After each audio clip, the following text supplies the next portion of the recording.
Greater Richland Tourism is our subject on today's morning show. Its director, Marty Richards, is in the studio with us. Good morning, Marty. Good morning, Philip. How you doing today? Doing really well. Good. Man. Yeah, Good. I understand maybe some changes coming up for tourism. Could you talk about that? Yeah, from the outside looking in, people aren't really going to notice a big change. However, organizationally, there's a huge change. So, 5-6 years ago, somewhere in that ballpark, when I took this position, one of the charges I was given by City Council, by Richland Center City Council, because it was, at that time, Richland Center Tourism was a department inside of the city. And they said, hey, we want you to grow this. We want you to get, countywide. We want you to get townships to join in. And then eventually we want room tax, not local taxpayers, to then pay for that effort. Well, as the mayor likes to say, hey, we got a success story here, because we do. We've had 6 different municipalities join in a cooperative effort. We're working with some others to have them come in as well. But fiscally, we've gotten to the position where now all of our effort is supported by room tax. And so with that, and because there's a little bit of a conflict of interest with the city council wanting to approve any payments you make, well, some of that money's township money. So, you really can't do that. And so we are, the target date is May 1st, which is right around the corner. And we have formed a separate entity. Greater Richland Tourism itself has been formed. We have a board of directors. We've filed incorporation papers with the state. We've applied for 501c3 status. That always takes a little while, so that's pending. But very typical for organizations that are destination marketing organizations that be granted. But the target date is, as of May 1st, we will be a totally separate entity that operates independently of any municipality, and then really just focuses on marketing the area, targeting potential guests to coming to our area, and really it'll give us a little more flexibility and the ability to move quicker when we see marketing opportunities. What about board members? How are they determined? So what we did, I appealed to the tourism commissions that are already partners, and it ended up, we had Brian McGraw is the president of the board, Greater Richland Tourism, in the formation of it. He is on the Tourism Commission in Eagle Township. Wes Hankey, from the chair of the Eagle Tourism Commission, is vice president. Dennis Fry, who is on the Richland Center Tourism Commission, is the treasurer. And then Mayor Todd Coppernoll, who can't get out of service, he is the secretary. So that's the formation of our board to kind of get things going. We will look as time goes on to add to that a little bit. We can have up to 7 board members if the board chooses, and they need to be folks that are related to or working in tourism related businesses or lodging. By state law, we have to have a representative of the lodging industry because it's directly related to room tax. And right now we do. We have 2. 2 of the members of the board are directly involved in the lodging industry in the county. We didn't get a whole winter of snow. I think we had the trails open, 3 days? Yeah, winter stunk this year, let's be honest. Well, it's like 3 in a row, isn't it? 2 in a row. 2 in a row. It's 2 in a row for us, because 2 years ago we did have, or 3 years ago, we did have about 10 days of snowmobile trails open where no one else did. And so we got some nice benefit out of that. But you're right. This past winter, and it's reflective in what we see happening with the strength of lodging stays during that time. This past winter was kind of like last winter. We had a few moments where it's like, hey, here we go, but a lot of snow went south of us, actually. It's kind of odd. Yes, the north, they really had a lot of snow. They had a very good season for the first time in quite a while. And then south of us had quite a bit of snow. But here in the driftless area, a lot of it went around us. And I think what the toughest thing for us is not so much are snowmobile trails open or not, but do we have snow cover? Because January, February, and March in Wisconsin, let's be honest, it does not look great without snow cover. It's typically brown. It's not a great landscape that videos or photos well. So from our perspective to market it, it's tough. Now, with that said, with all the rain we've gotten, all the lightning and the thunder we've gotten, we have really nice green hills all of a sudden.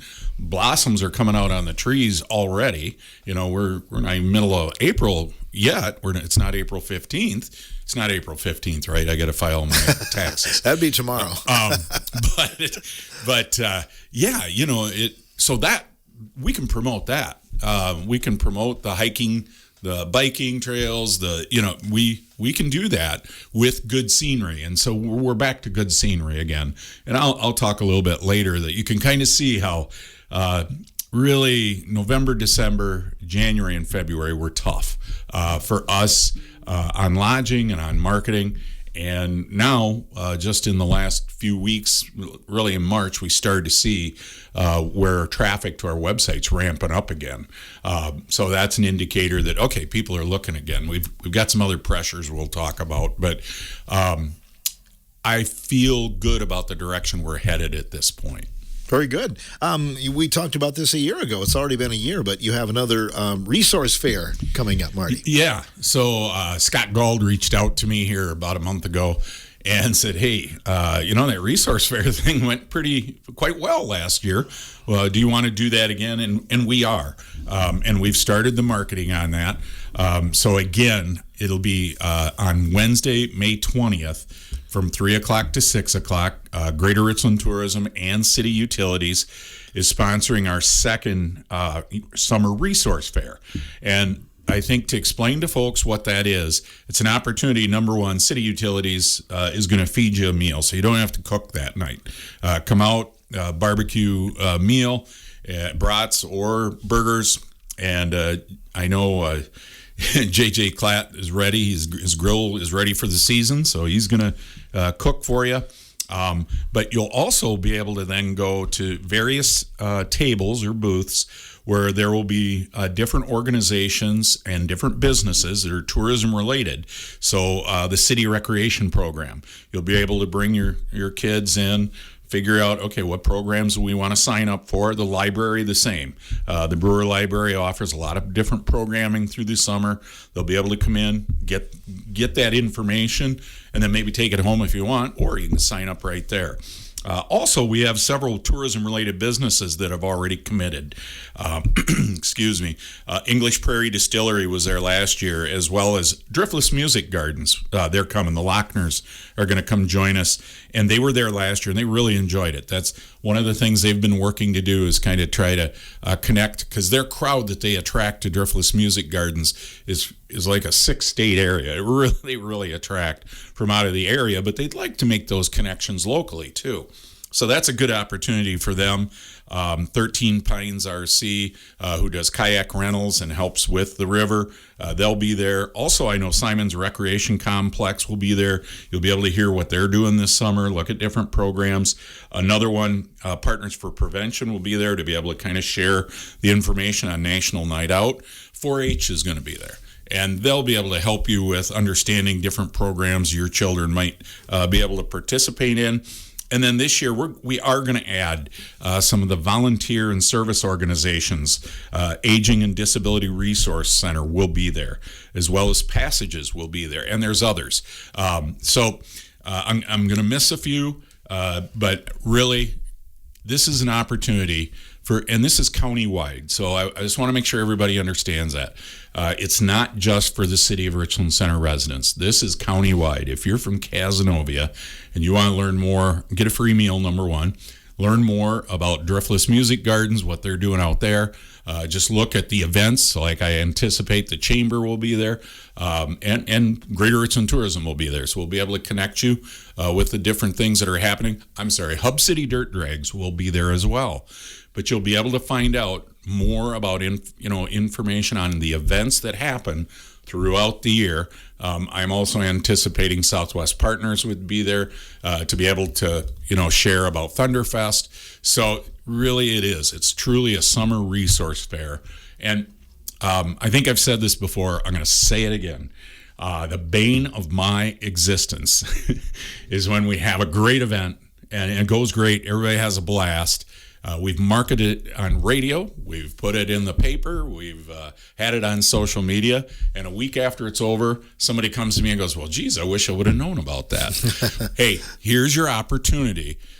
Literally any event that's going to occur from now or from May 20th until the end of summer and even into October, quite honestly, you're going to get that information. You're going to be able to get a hands-on discussion, hear about what's happening, and we'll be able to fill you in. So, and free food. I'll go for free food. I'm in on free food anytime, and just look at me. So I really encourage, I don't care if you're from Boaz, Yuba, Kaz, Lone Rock, doesn't matter where you're from, you are invited to this summer resource fair on May 20th. Wonderful. We hope a lot of people will come out for that, and of course we'll promote it more as it gets a little bit closer as well. The 80 German Warehouse, that has to be a great draw. We live by it, we drive by it all the time, and maybe take it for granted that it's there, but so many people come from far and wide to visit, don't they? I always am struck by, probably about once a month at least, maybe twice a month, my wife and I, Terry and I, will end up at the 80 German Warehouse on Friday night. We have a barley soda and well, actually, we do. And we'll have some discussion and we'll talk with either a local who I've never been in. This is the first time I've been in here. I don't know how many times I have had local people that are in their 60s and 70s come up to me and go, yeah, this is the first time I've been in here. This was interesting. It's an opportunity to see something. What I always get a kick out of is when you talk to somebody. So we've had this ongoing discussion. There's a producer that's originally from Wisconsin that's really trying to push a movie to the Hollywood types to get a movie done about AD German and Richland County and Richland Center. And what's funny is in some of the discussions I've had in the pitch with them, they've always been like, so you guys don't like revere him as this great, mind? And I said, no. If you talk to my parents back in the day, there were three things that came out, and that was he didn't pay his bills and he was a womanizer, and and they just don't get that. Because to them on the East and West Coast, he was just visionary, and he really was. But he probably did two of the things, or was kind of known for two of the things, whether he really did those or not. He was guilty of two things that in our area that was frowned upon. Sure. Not paying your bills and being a womanizer, quote unquote. So I really I like the fact that I think we're finally in the generations where we're starting to get beyond that a little bit, and they're actually looking at the building and then looking at the legends and the history, because the history and the stories around the relationship of Frank Lloyd Wright and Richland Center, there's a million of them. And my mom resides at Pine Valley Manor, and I go to see her somewhat frequently. And I tend to talk to residents there, and one of the questions I have for the other residents, tell me, do you have a Frank Lloyd Wright story? And they almost all of them do. And it's always really interesting. So this is your opportunity to really go look at some history that honestly the California and New York types they would spend good money to come spend an evening at the 80 German Warehouse. So the lounge is open every Friday. They have live music from time to time. They bring food in. But then this summer, they do the tours on Sundays. And that starts up May 3rd, and that'll run through the summer. The tours leave on the hour, starting at 11 o'clock, but you can get more information at their website, adgermanwarehouse.org. Also, if you're on social media, you'll see their information, and you can always, everything I talk about today, you're going to be able to go out to greaterrichlandtourism.com and find that information too. I would suggest too, if you get the chance, go to the Taliesin tour and come up here as well. I mean, that's another one, for the first time last summer, I went and did the Taliesin tour, and just phenomenal. Well, then when the tour guide figured out who I was and that I knew some backstories on Frank Lloyd Wright, pretty soon he and I are giving the tour together, and which I apologize for later, but he goes, no, these are awesome, because I kind of knew some of the stories. But it is really interesting. I'd encourage folks, if you have any interest in history or any interest in architecture of any kind, even just building a house, if you have construction interest, you need to go to Taliesin, because there's some things you see there that are like, what was he thinking there? It's really interesting to kind of see what happened, how it happened, and then hear their background on it as well. Yeah, for sure. Sure sign of spring. Tony's had the outdoor open. In fact, it might be the earliest they've ever opened. I was going to say, we can't use the Starlight 14 as an indicator of spring anymore. I think that's an indicator of they probably won't have to plow snow to get you in anymore. He's been ramped up for a while. They're in full swing. Center Cinema as well. And what I really enjoy about how Tony and his management team have worked there, they get a lot of first release movies the day of the release or the weekend of the release. And I'm getting excited. The Mandalorian and Grogu is on May 22nd. I'll be there for that one because Terry and I are kind of Mandalorian fans. But really, Center Cinema and Starlight 14 specifically really is a draw for outside visitors coming to our area. Yeah, most definitely. And you're right. When we grew up, it was a little bit different distribution, but, it was about 6 months it'd be in towns, small towns, The outdoor, you'd get, like, the first movie would probably be fairly current or new, and then the second movie, it's like, okay, look out. You don't know what you're going to get. Might be an Elvis movie. You never know. Or it could have been the old version of, Texas Chainsaw Massacre, and then somebody comes running through the parking lot with a chainsaw, right? Which really happened. It happened. We were there. You'd get in a lot of trouble if you did that now, I think. Our friends at Galaxy State Center as well, they always have something going on. Yeah, Phil, really does a nice job with his theme nights. And, from now until about June, mid-June, early June, Phil is busy with his special nights with K-pop skate night. For those of you who don't know what K-pop is, don't worry about it. For those of you who do know what K-pop is, you're pretty pumped about it. Christian music skate nights, they have those. He does the birthday events. Also does a special sensory night, a skate, where some folks that struggle with the lights, the flashing lights or loud music, can make that an enjoyable experience. But watch his schedule. He's a regular poster on Facebook to where you can tell what's happening. His website's good as well, but you'll see specials there. And just kind of remember, in June, usually, mid-June-ish, and I don't recall the date, but about that time, that floor needs maintenance. Just like I'm on the school board at Ithaca, the gym floors need, resurfacing every year. That skate floor is no different. To protect it, they got to resurface it. And then over the last year or two, Phil's really put some money into fixing things up and upgrades. And so they usually do that midsummer and take a little break like everybody should. So just check for that because in June, you'll see that happen typically. It's another business that makes us unique in this area. It is. It's another one, when you kind of look at it, a drive-in movie theater, a skate center, and a newer modern facility bowling alley with the Phoenix Center. That doesn't occur. I know we have struggled. I've had some folks thinking about it, kind of researching it. It's hard to find another city even close to our size that has that. Mm-hmm. Yeah, even the big ones don't. Grace is getting underway. Greater Richland Area Cancer Elimination with some of their big events, and they've got the Race for Grace this year. Yeah, and they did a nice job of appealing to all physical ability. So, Phil, even you and I, they don't have a crawl. Be careful. They don't have a crawl, but they do have a 1/4 mile. If we could do the kids run, the 1/4 mile, a trot maybe. Maybe. I don't know. 1/4 mile run be a long ways for me. But a 1/4 mile kids run. They have a 1 mile fun run walk. And then they also have the 5K fun run walk. And for those who are still after it, 3.5 mile trail run. So you can expect almost whatever your physical ability. That's Saturday, May 9th. The 6:30 kickoff starts at the Richland High School, 6:30 a.m., so that may take me out of the equation. But you can go to walkwithgrace.com for all the info.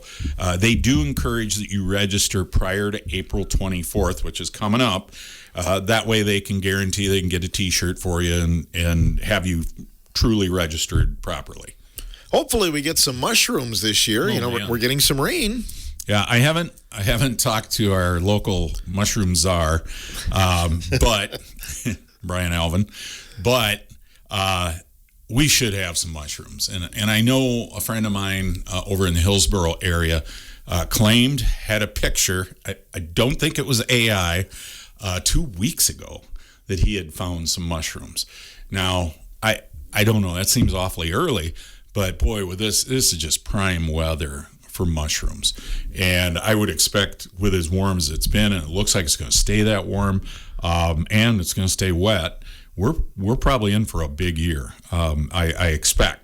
And with that, of course, the Muscadet Morel Mushroom Festival's coming May 15th through the 17th. They're getting their information finalized, but you can expect the parade, the fireworks, all the typical events. But then also Three Eagles Foundation always does a special event at Franks Hill, which is in the county just outside of Muscadet. So a lot of events. That's kind of our first community event that really kicks summer events off. But then also that same day, so on May 15th, Friday, May 15th, Greater Richland Area Chamber's doing their, Chamber of Commerce is doing their wine walk. That runs 5:30 to 8:30. They'll have more details coming. Again, you can check their website, rcchamber.org. I'm sure they'll have that information here, WRCO, how you can get tickets. And then, again, as always, greaterrichlandtourism.com. You go to our calendar of events. This is the time of year where I really do some hard updating of events. So within the next day or two, you'll see everything is on there, but you'll be able to get that information there as well. The rodeo, a little bit, the schedule, of course, calendar changes a little bit every year, but it's just a bit earlier, isn't it? Well, yeah. So they are always subject to when the National Rodeo is. And this is played into issues with dairy breakfast, which we'll just touch on later. But the Wisconsin State High School Rodeo Finals here in Richland Center, that this year is June 12th through the 14th. So Friday, Saturday, Sunday shows. The rodeo, the last few years, kind of coming out of COVID, and then we've done some more marketing and promotions for them. But the rodeo, the last few years, has really grown a little bit, and they've enjoyed kind of a resurgence. And the participation's been higher from the kids. And if you've never been out there to see one of their shows, you really should go. For the first time, but for the first time ever, about 4 years ago, we were out there to do video, and I'm like, whoa, this is a full-blown rodeo. This is real, bucking broncos, and, it's just nuts. I did see a kid get tossed off from the back of a horse in bareback riding that looked like luggage falling off the back of a trunk of a car. I mean, I really was worried about the kid, but he popped right back up and away he went. But it was wild. It's very exciting. They have multiple events. I just encourage that you check that out. And then also for those who are, really are horse competition connoisseurs, the Rocking M Ranch just down the road at Wyoming Saddle Company. We're going to have more information on our website about their events. They do a lot of events throughout the summer as well, where you can get that same excitement. So, and the parade this year, Marty? Yeah, the parade kicking off at 10:30 on that Saturday. It would be June 13th. I got to come up with the theme on that one. Any suggestion is welcome. Oh, I thought you were asking me. Well, I'm asking you. Put me on the spot here. I may not use yours, but I'm asking. But anyway, any suggestions of themes are always welcome. But yeah, I feel really good about our parades, both the Canyon of Lights parade and then also the Rodeo and Dairy Days parade. They've both been growing slowly, and I'm happy about that, because I was a little concerned in the first year or two that I was involved. It's like, we got to kind of grow these. Well, the 4-H clubs are kind of coming back now with float entries, and people are really, seem to be kind of embracing that again. So we really invite, you'll see that coming up here within the next few weeks, where we'll start promoting entries, those who would like to put their business or civic organization. I love to have collector cars and collector trucks and tractors, and over the last couple of years we started to gain more in that category. I really like to see those. So just for a little bit of nostalgia, I enjoy it, and I know a lot of parade goers enjoy it as well. But yeah, mark your calendar. That'll be Saturday, June 13th, to step off at 10:30. And for the first time since the late 70s, we don't have a dairy breakfast. 47 years. It's been a while. Yeah. So the dairy breakfast discussion, I'm very intimately involved with that. I've helped with pretty much all of them at some level. And what you need to think of when you think about the dairy breakfast, because there are some folks, when it was announced that we're not going to be able to have that this year, they were kind of like, what the heck? That isn't that hard, is it? It is hard. It is a lot of work. Think about it this way. Last year, the dairy breakfast fed over 5,000 people. So think about, okay, I'm going to feed, even if it's 4,000 people, I'm going to feed almost the population of Richland Center in one morning at a site that is not a food service site. Out either, hopefully we got a good shed to work out of, or we have to do it all out of tents. And unfortunately, the dairy breakfast has a history of finding the Sunday where it's going to rain about 3 inches. So, I mean, I'm not exaggerating. We've had some really wet dairy breakfasts. So you always have to take that all into consideration. With the rodeo, and the rodeo is a big event. So it takes up all the buildings at the fairgrounds. That was kind of the fail-safe, where the buildings exist that are big enough and the parking exists and it can stay dry enough to where you could pull that off regardless of the weather. Absent of the fairgrounds being available, then it's tough. Okay, so you don't have a location that weekend. Can you move it a weekend? You cannot, because the Richland County Dairy Breakfast only owns 2 griddles. Now, if you've been to a dairy breakfast, I believe there's 6 griddles operating. Well, those griddles are not owned by the dairy breakfast. They're owned by other organizations, and then they are spoken for those other weekends by other counties to run their dairy breakfast. So if you can't do it on that weekend, and your volunteers have a schedule too. It takes a ton of volunteers to operate that. So the logistics of operating the Richland County Dairy Breakfast is massive. And the only way that it works, number one, is that there's a volunteer group that's been there almost since the beginning that understands what needs to happen.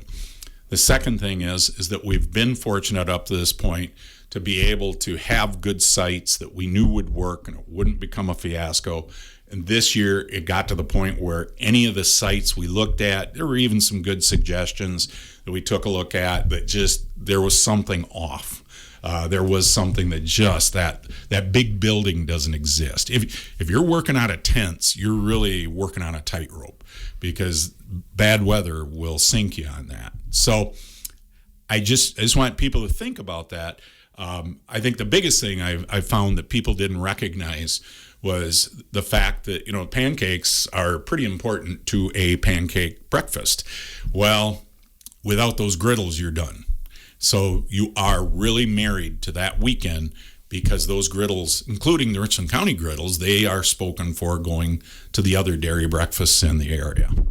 Interesting. I did not know that part of it. And the volunteers too. Right. Some of the volunteers, I've known on my schedule, I better have that Sunday open for the last 40 plus years. And that's the Sunday that's open. And I have a daughter getting married in Spokane this summer. So, there's other weekends that are going to be filled up with that. And other people, same thing. We have busy schedules. Those who volunteer have busy schedules because they do other volunteer work and have other commitments. So it's a tight window to make all of that happen. And that's not to say that it's done forever. No, not at all.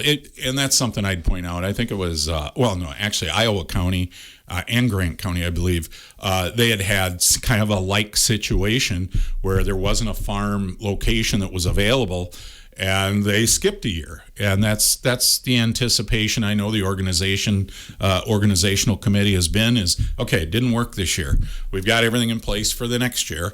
We just got to find a site. And it's tough on sites, too, that have hosted. You can't expect, it's work. It takes a lot of work to make that happen. And so for an operating dairy farm in a year where their costs are tough, everything, is not easy. It's hard. This is not high on their priority list of making sure they still are profitable and make the operation work. So we just need to have a little grace on it and understand, okay, not this year, but it doesn't mean we're not going to do it next year. Well said. Marty Richards, Director of Richland Tourism, our guest, and we'll be back with more in just a moment.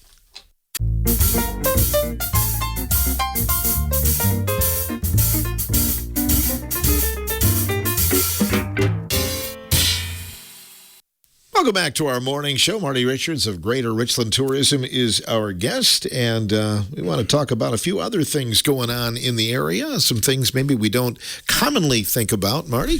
Yeah, we get excited when there's new things happening or a new experience for visitors or even residents of the area to enjoy. And we have a new summer experience available to us and to our guests that come, the Lavender Experiment.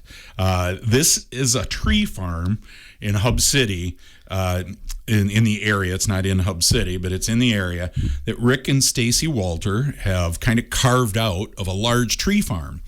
And what they're doing is they've planted, they had 600 lavender plants, and they started to market their own items, so different bath products, food products, skincare items, and they were doing that online, and things were going great.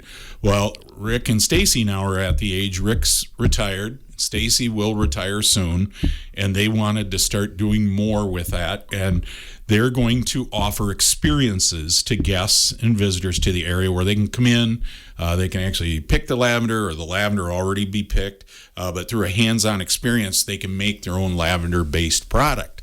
Now, we've seen this be very successful in a lot of areas. So Baraboo, if you go over, they've got a couple of lavender farms, one that's massive, where they offer just experiences like this. And it's the kind of thing that, the city folk from the Minneapolis, Chicago, Milwaukee areas, they really enjoy. So I get a kick out of Rick when we talk about this, because we're going to be doing a video promotion for them. Greater Richland Tourism will have a package we'll put together that we'll be able to share on our social media to be able to tell people more about it. But Rick always says we call it the Lavender Experiment because we really still are learning what the heck we're doing. He said everything is an experiment that we do. But they're making an investment in the farm to be able to have people come on the farm and then have those experiences. Again, watch GreaterRichlandTourism.com and our social media sites. And I'm sure on the radio we'll be back to talk more about what they're doing. So we're excited for that. That'll be a new possibility for guests to enjoy when they're here. You also have some key events coming up, Driftless Curiosity. Yeah, so Rufus and Joy Hockey out at Keewaydin Farms, they've had different programs. We've heard of them in the past. They do have their birding program. One of their popular events is the Shepherdess Camp, where mostly women can come and learn how to take care of their sheep herd. And that's a very popular camp. It sold out last year, I know, and I suspect they probably are close or have already sold out. That's June 12th and the 14th. But one of the things they're offering, and I'm not familiar if they did this in the past, but they do offer the ability for families to kind of contact them, curate what their own experience, what they want it to be. So like Phil, you and I back in the day, would we have had the public come in and, hey, let's shovel some of these pens out? I'd be all in on that. That'd been a good idea. It's like a Tom Sawyer thing. It is. Painting the fence. Here, pay me $5. Come on in. I'll give you a farm experience. So much fun. So for those of us who didn't grow up on farms, and especially, again, folks from our target areas that we market to, the Minneapolis, the Chicago, the Milwaukee, urban dwellers, this is an outstanding opportunity for them to have a hands-on experience that they get to design and really enjoy. And there's different shoveling pens out. That is not one of the things they get to do. There are other, with sheep and different animals they have on the farm, that tasks and the birding and things like that they can enjoy. But their website's really good, driftlesscuriosity.org. Just go out there. They also have a CSA farm as well, a CSA share program. So they're pretty busy. Rufus and Joy do a real nice job. Driftless Music Gardens has a busy year planned, it looks like. Yeah, I'll tell you, Tim and Cricket have really built something that's bigger than what I think anybody locally understands. They have their 3 big festivals every year. So Bonfire Festival is June 11th through the 13th. They have some big people coming. Charlie Parr, The Last Revel, and High Fade are kind of the headliners. And then they have 22 other musical acts performing over those 3 days. So it's 3 days full of music. You can camp out, or you can come in daily, whatever works for you. I really encourage local folks that enjoy new American bluegrass, or even kind of a, it's kind of a folk rock-ish type music genre. I would encourage you, go out there someday and just even do the day pass. And it's really a great experience. Also, People Fest, which is kind of their signature event. That's August 6th through the 8th. Andy Frasco and the UN will be there. And for those who know of Andy Frasco, this is a big deal, because he's been there before, but he is nationally known and very well known. Also, the Kitchen Dwellers, the People Brothers Band, who a lot of folks, Madison folk, are very familiar with the People Brothers Band. But one of my favorites from way back, the Swing Crew, will be there. And if locals, if you have not ever seen the Swing Crew perform, you need to go once at least. It's half comedy show, half music, and talented musicians. And actually, I'll claim him, Richland Center's own Chris Utley is in that band and has been forever. And so I encourage folks, if you get the opportunity, to head out there. And then the Boogie Down Festival, September 11th through the 12th. Armchair Boogie, who also has the Richland Center connection as well with Denzel. But a huge thing, Trampled by Turtles will be there. Now, Trampled by Turtles is a national act. They played there a couple of years ago. Terry and I went. It was outstanding. And I know I sat right next to a family that was from Richland Center, and they're like, gosh, Trampled by Turtles right here in Richland County. That is a big deal. It really is. And when you get there for a night and an experience, and you start to see 1,200 people with no security necessary, really, it's just a cool event in a natural amphitheater. That's awesome. And yeah, some of these acts have been there before. It's a good sign when they come back. Yeah, that's something we've talked about. I've talked about with the Loechners, and I said, do you ever have a group kind of say, oh, boy, Yuba, I got to go to Yuba? Where is that? No, they're kind of getting known that that's a place you want to play, and if you can make it work in your connection from some of the bigger venues, we'll make that happen. And so they're getting big names. They have connections in that industry that makes that happen as well, and they're well known. And then also Humphreys McGee is a one-night deal. So if weekend camping and festival is not your experience you're looking for, if you just wanted to go one night for an outstanding band, they experiment with many musical styles: rock, metal, funk, jazz, blues, bluegrass, country, and folk, but well known in that industry. So I'd encourage the night at the Gardens to check that out when Humphreys McGee is there. In the time we have yet, Marty, how about looking ahead? What's the forecast like for tourism? Yeah, I already alluded to we've got some negative pressure coming from the economy and from social events, meaning in the wider world. So for tourism, I always look at what are the folks in Chicago, Minneapolis, and Milwaukee looking at. There's 13 million people. If we drew a circle of 3 hours away, because that's our likely visitor, there's about 13 million people that live in that area.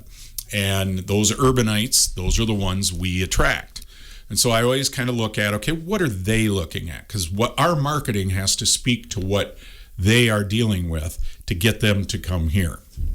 And the problem, I started seeing it crop up in November, and then we saw it in lodging, in our dining, in different tourism-related businesses through my discussions, travel is more expensive. The gas prices are up, but that gives us an opportunity. Hey, gas price is cheaper than airfare right now. We're buying tickets to go out to Spokane a couple times this summer because of family and marriage and different things. And son of a gun, the airline prices, the airlines didn't eat that increase, apparently. I don't know what's going on, but the gas price still is a discount versus them flying to a destination maybe they would have gone to. An active war is there's nothing good about that at any level. I remember when Desert Storm happened, I was selling real estate in Reedsburg, and I'll never forget.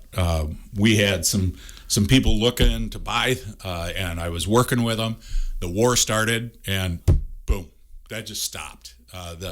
The real estate market just went to a complete standstill because people, what it is, and in investing, you'll hear this too. People hate uncertainty. The markets hate uncertainty. And so with what's happening on the world stage right now, and even in the United States, there is a load of uncertainty. We do not know when we wake up tomorrow morning what the lead story, we aren't even close to knowing what is going to happen tomorrow. And so that creates a kind of a stagnant visiting tourism group. They kind of sit there and go, okay, what's coming next? And so that can slow us down. So the last 2 months of 2025, and if you kind of go back to that time frame, that's when the war kicked into gear. And the economy started to give us pressure.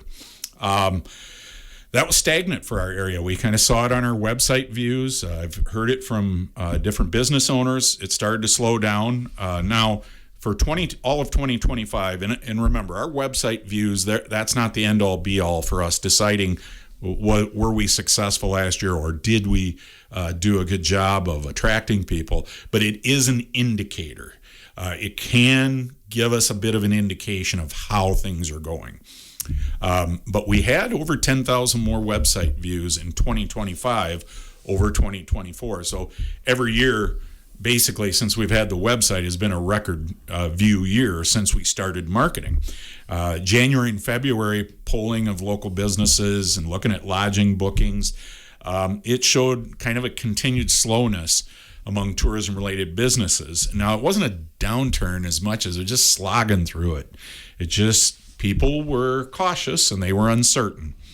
I had a really great opportunity here about 2 weeks ago. There's a business called Arrivalist. And this is another one of those I'm going to tell you about. It's going to scare the heck out of you. Because what they do is they compile all data of credit card purchases in the nation. And then what they can do is set up an area. So for us, for the demonstration, they set up Richland County.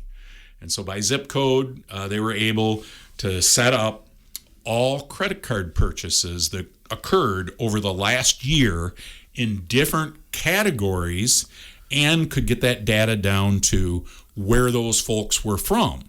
So it gave me two things that I saw. Number one, I could see in the tourism-related categories how much money was spent, and really you could do it over any time frame. You could do it for the last month. You could do it for the last 4 years, last year. You could get it to wherever you want. We happen to be looking at the last year. And you could see that. When you looked at November, December, that purchasing went down. And I thought, okay, it's just confirming what I thought was happening. But it was nice because I knew. But then the other thing that they can do is then they'll look at the different cities where people are coming from. And this is why we market to Chicago and Minneapolis now. And that is the average visitor per day when they come to Richland Center, or the Richland County, actually, to the greater Richland area. The average visitor from Chicago was spending about $195 a day. The average visitor from Minneapolis was spending $225 a day. And it was just really interesting information. Now, Madison visitors only spend on average $115 a day. Okay, so what does that mean to us? Well, number one, I can't afford Arrivalist, the package to pay for it. It's $18,000. Yeah. Wow. So, but it's fantastic information, right? So while I'm getting, I don't know how many times I can get him to do the demonstration for me, but while he was doing that, I'm taking screen capture and I'm getting the information, kind of stealing it, quite honestly, which he knew I was doing, and he's like, whatever, because it was only for a specified period of time. Today I can't go back and look for different dates. But it did tell us a couple things. Previously, we had been marketing to Milwaukee. The Milwaukee average spend, if I remember, it was right around $120, $125 a day. So Minneapolis visitors, Chicago visitors, who happen to be two of the top locations where people come from to the greater Richland area, we target those folks because we know, number one, they are two of our top locations that guests come to our area.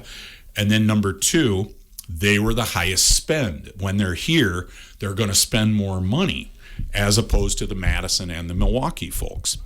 So what that means, we have adjusted our streaming advertising now that we are targeting Minneapolis and Chicago. We had always been marketing to Chicago.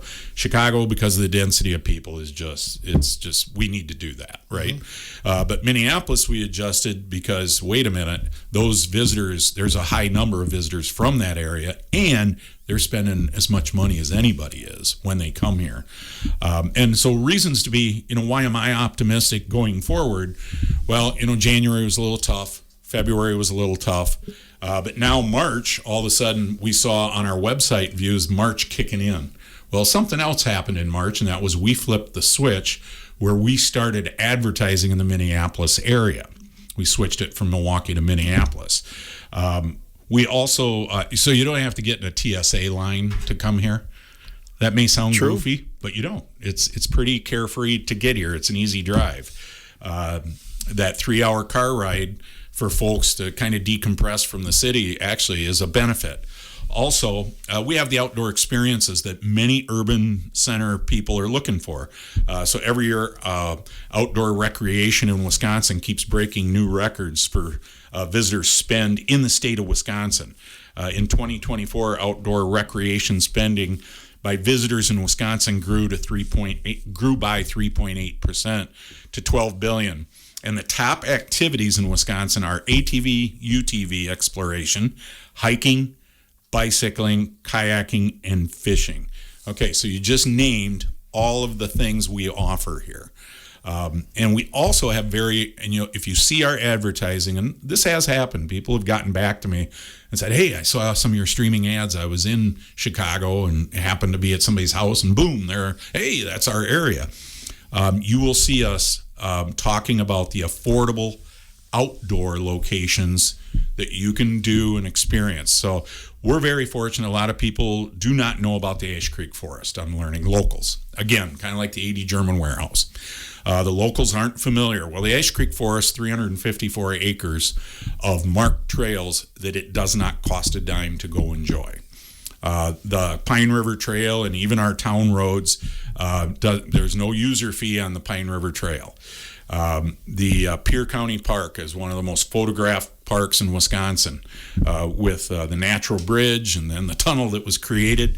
Not a dime in cost to go there and enjoy that park.